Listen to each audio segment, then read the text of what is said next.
Hindi lang baha ang pinangangabahan ngayon ng ilang taga-Kalasyaw, Pangasinan. Problema rin kasi nila ang pamimeste ng mga anay sa kanilang mga bahay. May mga nabuo ng punso o lungga ng mga anay na sinira ng mga eksperto sa pest control. Ayon sa kanila, breeding season ng mga anay kapag tag-ulan at mabilis silang dumami. Ang isang anay ay kaya raw mangitlog ng 30,000 kada araw. Mga fall armyworm o harabas naman ang nameste sa ilang maisan sa Rizal, Nueva Ecija. Bukod sa mga dahon na damay rin ang mga bunga nito. Patuloy ang monitoring at validation ng Provincial Agriculture Office para sa ayuda sa mga apektadong corn producer. Inaalam pa ang lawak ng pinsala at kung may iba pang mga bayan na pineste ng mga harabas. Iginiit ni Pangulong Bongbong Marcos ang pagtatanggol sa kalayaan at teritoryo ng Pilipinas. Kasabay ito ng pagdadagdag ng Philippine Navy ng puwersa nito sa West Philippine Sea bago ang nakaambang panguhuli ng China sa mga anilay trespasser sa South China Sea. Balitang hatid ni Ian Cruz.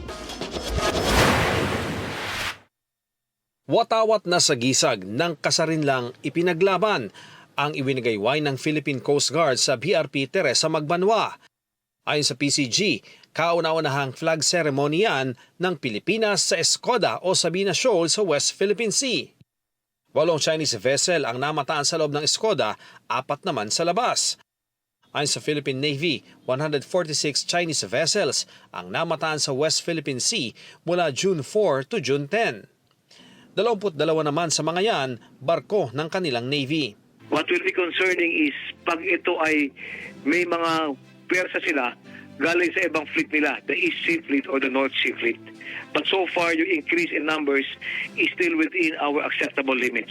Ipatutupad ng China ang bagong utos nito sa kanilang China Coast Guard na hulihin ang mga dayuhang trespasser sa kanilang border sa dagat. Ang sabi noon ng China, walang dapat ikatakot kung walang ginagawang iligal. Pero sabi ng Philippine Navy, walang karapatang magsabi ng ganito ang China patungkol sa ating exclusive economic zone. What we have done so far is to increase our presence, Philippine Navy, Coast Guard, BFAR, not only tayo, but yung ating partners and ally, if only to deter China from effecting yung sinasabi nilang ganon. Ilang beses iginiit ni Pangulong Bongbong Marcos ang pagtatanggol sa ating kalayaan mula sa kanyang Independence Day message. Bilang tagapagmana ng kalayaan na tinatamasa natin ngayon, tungkulin ng bawat isa sa atin na pangalagaan ito at tiyaking hindi na tayo kailanman magpapatinag sa anumang banta ng pananakot, pananakop at pag-aapi. Hanggang sa Vandunur sa Malacanang. Safeguard what our forefathers have fought and died for so that we may carry on our sacrosanct mandate to protect our country and to defend everything that is rightly ours from those who will try to cross these lines. Sa pagtitipong dinaluhan ng iba't ibang world leader, kabilang ang mga ambassador ng Amerika at China, binanggit ng Pangulo ang suporta sa pagsunod sa mga pandaigdigang panuntunan, bagamat walang pinatutungkulang partikular na bansa. We have taken positions in support of the rule of law and of the rules-based international order, grounded on the principles laid out in the UN Charter and multilateral conventions. Patient, serious dialogue, engaging with others, and particularly those with whom we profoundly disagree, is the surest way of avoiding the catastrophe of escalation. Hanggang sa parada ng kalayaan sa Quirino Grandstand kung saan ipinakita ng AFP at iba pang tropa ang kanilang lakas. Ang ating mga ninuno ay hindi umurong sa digmaan. Kaya tayo ay hindi rin tatalikod sa tungkuling ipagtanggol ang ating nasasakupan. Mananatili tayong matatag at hindi tayo matitinag. Ian Cruz nagbabalita para sa GMA Integrated News. Matapos ang pagkadiskaril ng pangungutang sa China ng pondo para sa linya ng tren na itatayo sana sa Mindanao, pinag-aaralan na ng Department of Transportation ang pag-overhaul sa nasabing proyekto.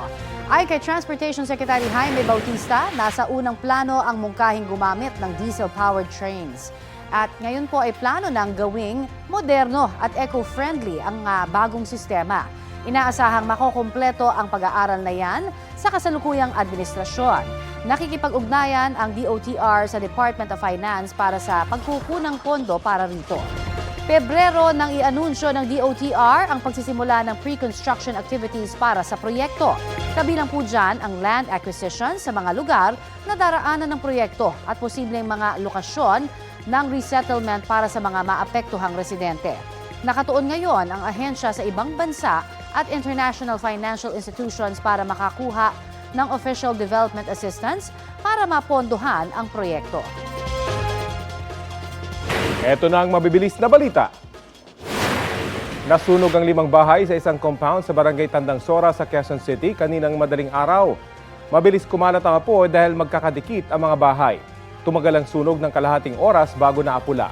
Inimbestigahan pa ng BFP ang sanhi ng apoy na nagmula sa ground floor ng isang bahay. Inaalam din ang kabuuang halaga ng pinsala. Pansamantala na nakikituloy sa kanilang mga kaanak ang mga apektadong residente. Arestado ang isang lalaki sa barangay Pasong Tamo sa Quezon City dahil sa iligal na pagbebenta ng baril. Ayon sa mga pulis, 5,000 piso ang benta ng suspect sa nakumpiskang kalibre 38 revolver. Sa investigasyon, napag-alamang ninakaw pala niya mula sa isang security guard ang baril noong Mayo. Umamin ng suspect na ninakaw niya ang baril at ibinenta. Nagawa niya raw yun dahil sa pangangailangan. Maharap siya sa reklamong paglabag sa Comprehensive Firearms and Ammunition Regulation Act at anti-fencing law.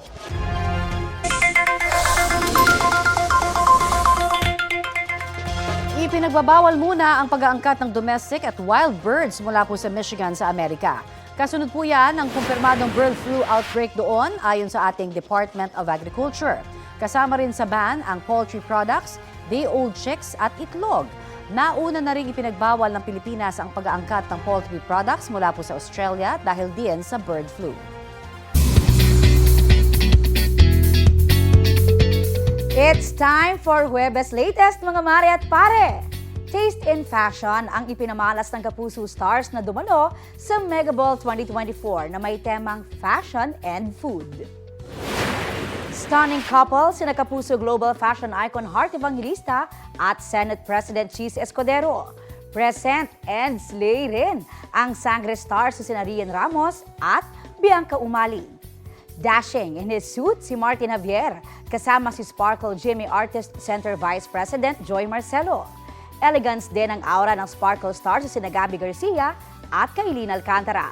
Naroon din ang Miss Universe Philippines winners na sina Michelle D at Chelsea Manalo. Chika ni MMD sa inyong kumare, may tips na raw siyang shinare kay Chelsea. To really own your own story, know your purpose. Don't just focus on the crown, focus on how you can impact everybody's lives. Sa isang sementeryo sa Maynila, naaresto ang isang lalaking nakapatay sa kanyang tiyuhin noong 2021. Paliwanag niya, nag-away sila tungkol sa ayuda. Balitang hatid ni EJ Gomez. Balik kulungan ng 30 anyos na lalaking ito matapos mahuli sa kanyang pinagtataguan sa sementeryo sa Santa Cruz, Maynila. Nalaman ng ating mga operatiba na bumalik siya dito sa tinitindrahan niya dito sa loob ng Manila North. Pinuntahan siya doon at inaresto siya ng ating mga pulis. Agosto 2021 nang masaksak umano ng lalaki ang kanyang tiyuhin sa Santa Cruz, Maynila. Ayon sa pulisya, sumuko na noon ang lalaki. Kalaunan, nakapagpiyansa siya kaya pansamantalang nakalaya.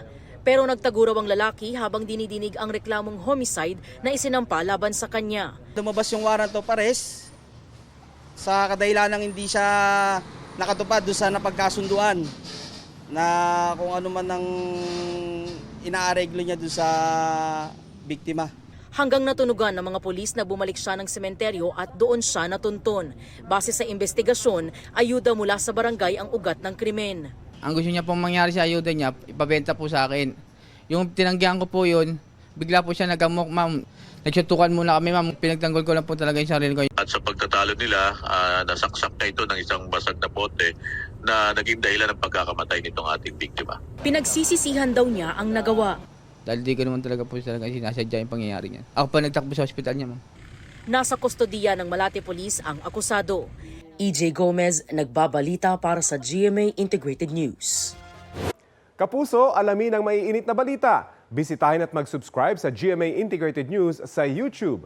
Sa mga kapuso abroad, samahan nyo kami sa GMA Pinoy TV at sa www.gmanews.tv.